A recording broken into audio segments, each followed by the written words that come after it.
नमो नमः।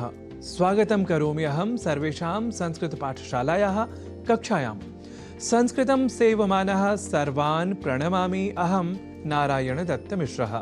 आप जानते ही हैं कि संस्कृत में उच्चारण व लेखन होता है अत्यंत विशेष, इसलिए ही तो संस्कृत भाषा को अत्यंत परिष्कृत, तार्किक और वैज्ञानिक कहा जाता है। संस्कृत के इसी अत्यंत परिष्कृत स्वरूप को हम अधिक से अधिक आत्मसात कर सकें, इसी उद्देश्य के साथ हम आपके समक्ष आते हैं संस्कृत पाठशाला को लेकर। तो आज हम इस अक्षर को आधार बनाकर कुछ शब्दों से बने वाक्यों का अभ्यास कर लेते हैं, ताकि आप उन शब्दों से और उनके शुद्ध उच्चारण व लेखन से स्वयं को अधिक जोड़ सकें। तो आरंभ करते हैं ए अक्षर से जुड़े शब्दों से बने सरल संस्कृत वाक्यों के अभ्यास का। सेना, इस शब्द में ए अक्षर का है प्रयोग, और आप जान ही चुके हैं कि सेना का शुद्ध उच्चारण सेना ही होता है, न कि सेना, क्योंकि संस्कृत एक ऐसी भाषा है जहां जैसा लिखा जाता है वैसा ही बोला भी जाता है। यह तथ्य तो सभी भाषानुरागियों को ज्ञात है ही। तो सेना इस शब्द का उच्चारण अधिक दृढ़ हो सके, तदर्थ वाक्यों का प्रयोग कर लेते हैं। भारतीय सेना सदा सबलम ससत्यम च विजयते, अर्थात भारतीय सेना सदा बल और सत्य के साथ जीतती है।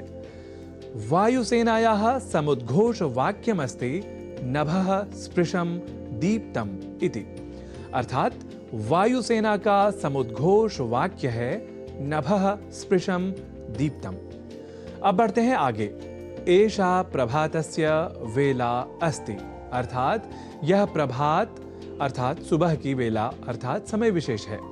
यहाँ वेला के ए अक्षर के उच्चारण में तो सामान्य रूप से अशुद्धि कम ही परिलक्षित होती है, पर हमने आपको बताया ही था कि कई बार हम में से कई व को ब के रूप में समझने की भूल कर जाते हैं और व को ब के रूप में लिख और बोल जाते हैं।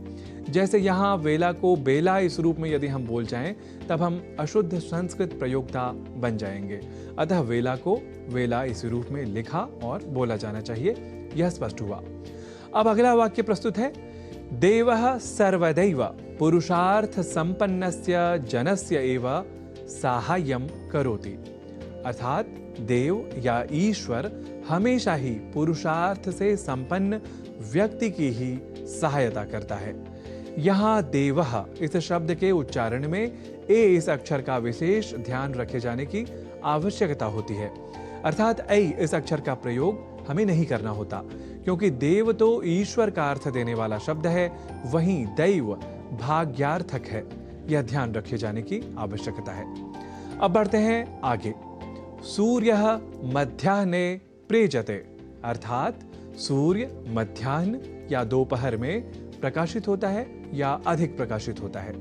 ऐसे ही शीतकाले विना कंबलम कह न प्रेजति, अर्थात शीतकाल में बिना कंबल कौन नहीं कांपता। हम आपको बता ही चुके हैं कि प्रेजते और प्रेजति ये ही धातु रूप संस्कृत में विशेष नियमानुसार व्यवहृत होते हैं, न कि प्रेजते या प्रैजति। ऐसे ही हम कई अन्य प्रयोगों के साथ ए इस अक्षर से बने शब्दों का वाक्यगत अभ्यास कर सकते हैं। वस्तुतः इन वाक्यगत प्रयोगों द्वारा हम शब्दों के शुद्धतम उच्चारण को अधिक प्रायोगिक रूप से हृदयंगम कर लेते हैं। यह एक वैज्ञानिक और सर्वस्वीकृत तथ्य भी है। तो आप ऐसे ही अन्य उदाहरणों के बारे में सोचें और फिर करते रहें अभ्यास। इसी सत्परामर्श के साथ पुनरपि संस्कृत पाठशालायाः अग्रिम कक्षायै आगमिष्यामि इति सूचयन् नौमि सर्वान्।